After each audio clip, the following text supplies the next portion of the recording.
За сайн байна уу? Сайн байна уу ерхийсэ да. Сайн байна уу. За хаана явж байна? Казахстанд уу? Тэгээ Астанад ерөнхийлөгчийн айлчлалаар бас энэ газрын тосны салбарт хамтарч ажиллах тухай санал жижиг байгуулад явж байна.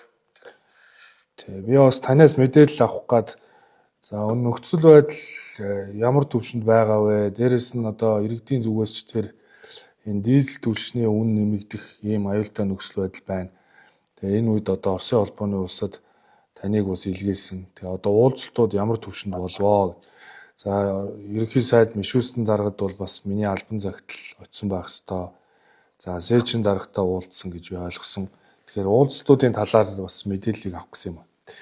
Ойлголоо ерхий сайд таны өгсөн томилтын дагуу, үүрэг чиглэлийн дагуу Орос холбооны улсад одоо ажиллалаа. Орос холбооны улсад манай баг ажиллаад Орос холбооны улсын эрчим хүчний сайд Игорь Иванович цивилёв сайд, мөн бас байгалийн нөөцийн сайд, Монгол Оросын засгийн газрын комиссийн Оросын хэсгийн дарга одоо Александр Александрович Цивилёв, тэгээд манай улсын нийт дотоодын одоо зах зээлийн 70 орчим хувийг хангадаг Оросын холбооны улсын Роснефть компани одоо захирал Игорь Иванович Сечин, үлдсэн бас томоохон хувийг хангадаг Газпром нефть компани захирал Юко нартай албан уулзалт хийж үүсэж байгаа нөхцөл байдлыг даван гаргах чиглэлээр бас ярилцаж нэлээдгүй бас яриа хэлцээр болсны үр дүнд зарчим тохиролцоонд хүрлээ. Ер нь бол бид үндсэндээ 5 дугаар сард 1 литр дизель түлшний үн 6000 хамгийн багадаа 6250-аас 6700 орчим хооронд болохоор ийм одоо маш хүнд нөхцөл байдал руу орчод байгаа. Тэгээ бид бол таны өгсөн одоо захидал бас албан хүсэлт бусад зүйлийг одоо уламжилсан. Ингээд бас Оросын холбооны улсын зүгээс бидний тавьсан одоо таны тавьсан манай засгийн газрын зүгээс тавьсан дотоодын зах зээлийн үнээр суурилсан үнээр өгөх асуудал дээр зөвшөөрсөн хариу өгсөн юм сайн мэдээтэй байна. Ингэснээр өөрөөр хэлбэл бид 5 дугаар сард ирэхээс үн өсөхгүй өнөөдрийн байгаагаараа орно. Ингээд үндсэндээ бол одоо ирэхээс бид оны эцсийн байдлаар өнөөдрийн нөхцөл байдлаар тооцож үзвэл 500 гаруй сая долларыг одоо ард иргэдийн аж ахуйн нэгжүүдээс гаргуулах байсныг одоо хамгаалж чадлаа гэсэн. Үндсэндээ 1.8 их найд төгрөгийг ард иргэд аж ахуйн нэгжүүдийнхээ халаасан дээрээс одоо хөнгөлж өгч чадлаа л гэж үзэхээр сайн үр дүнтэй ажил хийлээ. Өнөөдөр манай техникийн багийнхын эцсийн одоо тохиролцоонуудаа хийгээд надад бас мэдээлэл ирүүллээ. Манай араас ингээд одоо ийм мэдээтэй л явж байгаа. Тэгвэл сайн мэдээтэй явж байгаа юм байна. Тэгэхээр 1.8 их найдын хэмнэхийн төлбөрийн тэнцэлт ч гэсэн ийм одоо маш том мунж хувь нэмрээ оруулж байгаа. Тэгээ бид бол шатхан дээр ч байгаа. Өчигдөр бол зөвхөн шатхан дээр. Өчигдөр засгийн газрын хурал дээр бол энэ асуудлуудыг бас ярьсан. Тэгээ техникийн ажлын хэсэг хуралж байгаа гэдэг мэдээллийг авсан.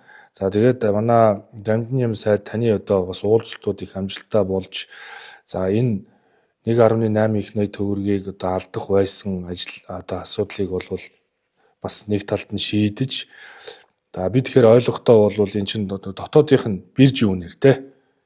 Орос холбооны улсын ерөнхийдөө Орос холбооны улсын дотоодын Санкт Петербургийн биржийн үнэн дээр Орос холбооны улсын засгийн газраас энэ үйлдвэрүүдтэй өгдөг татаасыг нэмж тооцоод ингээд авна гэсэн үг. Сингапурын биржийн үнээс одоо бол жишээ нь Сингапурын биржийн үн дээр 1 тонн дизель түлшний $1650 байна.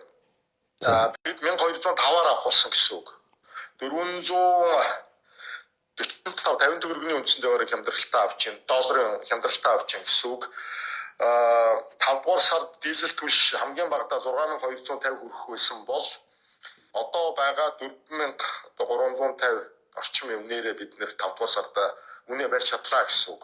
Цаашдаа одоо нефтийн зах зээл одоо орон улсын хоолойдох нөхцөл байдал хэвэн болж нефт дэлхийн нийтийн эрчим хүчний одоо дэлхийн эрчим хүчний байгууллагын мэдгэж байгаагаар бол түүхэнд хамгийн том хямрал болж байна. Аль биесээр мэдгдсэн. Энэ хямралын нөхцөл байдал зогсохгүй бол одоо бид харьцангуй маш хямд үнээр авч ийн гэсэн үг. Цаашаа хэрвээ үн буувал дахиад одоо энэ үн цаашаа буун гэсэн үг. Бид бол 3 дугаар сард энэ нөхцөл байдал юу юм бол үн буунаа л гэж хэлж байна. Маш сайн байна. Тэгээ уулзалтууд их амжилттай болоо хэлцээр сайн болсонд одоо баяр хүргэе.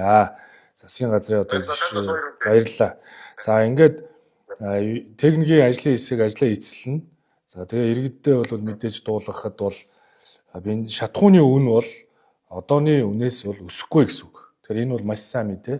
Тэгэхээр бид энэ олон улсын эдийн засгийн хурцтмал энэ байдлыг бол хамтдаа даван туулах ёстой. Тэгэхээр цаг алгүй арга хэмжээ авлаа. Дамжны сайд сайн ажилласан. Тэгээ үүний үр дүнд бол ингээд шатхууны үн өсөхгүй гэдэг ийм сайн мэдээг бол бас иргэддээ дуулгаж байгаад их баяртай байна. Тэгээд таныг одоо ирэхээр засгийн газрын хуралдаан дээр энэ техникийн ажлын хэсгийн хилцээр эцсийн үр дүнгуудыг танилцуулъя.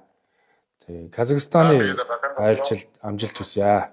Баярлалаа танд бас явцсан мэдээг яаралтай дуулгая гэж бодлоо. Тэгээд бас манай бид засгийн газраараа бүрэн одоо хүчин чадлаараа ажиллаж байгаа. Оросын холбогдох одоо албаны хүмүүс таны одоо урилга хөргүүлсэн, албан захидал хөргүүлсэн хүмүүс бүгдээрээ бас мэд дамжуулж хүрэлцэн ирнэ гэдгээ бас мэдгдсэн байгаа. За баярлалаа. Урилга хөргүүлсэнд их баярлалаа. Тэгээд 6 дугаар сараас эхлүүлээд өрсөн одоо холбогдох албаны хүмүүс хүрэлцэн ирнэ гэдэгт итгэж байна. За ингээд эх 7 хоногийн засгийн газрын хурлаар бас яг энэ илүү дэлгэрэнгүй мэдээллийг танилцуулъя. Цаг алдахгүйгээр иргэддээ шатхууны үн нэмэгдэхгүй шүү гэдгийг одоо бас хэлхийн зүйтэй гэж тантай цаг алдахгүй ярьлаа. Тий. Одоо үргэлжлэн уулзалтай тий айлчил. Тий одоо би энэ нөгөө түүхийн нефтийн худалдаа авалтын асуудал яригдаад байгаа. Тээвэрлэлтийн асуудал байгаа. Бэрхшээл. За тээвэрлэлтийн асуудал дээр Казахстан улсын зүгээс бол манай улсад жилдээ 1 сая тонн түүхий газрын тос өгөхөд бэлэн байна. За Оросын улбаны улс эсвэл одоо Будапешт хятад ард улстай тээвэрлэлтийн асуудлаа тохиролцчвал бидний зүгээс бол нийлүүлэхэд бэлэн байна гэдэг одоо юм амлалтыг өглөө. За энэ чиглэлд бас хамтарч ажиллах санал бичиг байгууллаа.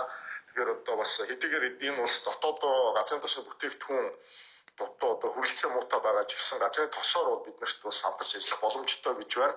За энэ чиглэлээр бас бодиттой ахиц гарна гэсэн хүлээлттэй байна. Тэгээ ойрын одоо нэн тулгамдчаад байгаа бэрхшээлтэй асуудал болон дунд хугацаанд авч хэрэгжүүлэх арга хэмжээнд бас тодорхой ахиц гарсан ийм хоёр одоо айлчлал болж байна гэж танд мэдээлээ. За баяр хүргэе. За тэгээ ер нь одоо цаашдаа ингээ видео коллоор яриад ажиллаа явуулаад байх нь ирж очихгүй цаг хэмнээ байна. Тэгээ энэ амар байна шүү тий. За ингээ сайн яваад ирээ. За баярлалаа. Сайн мэдээд уулзсан баярлалаа. За. За.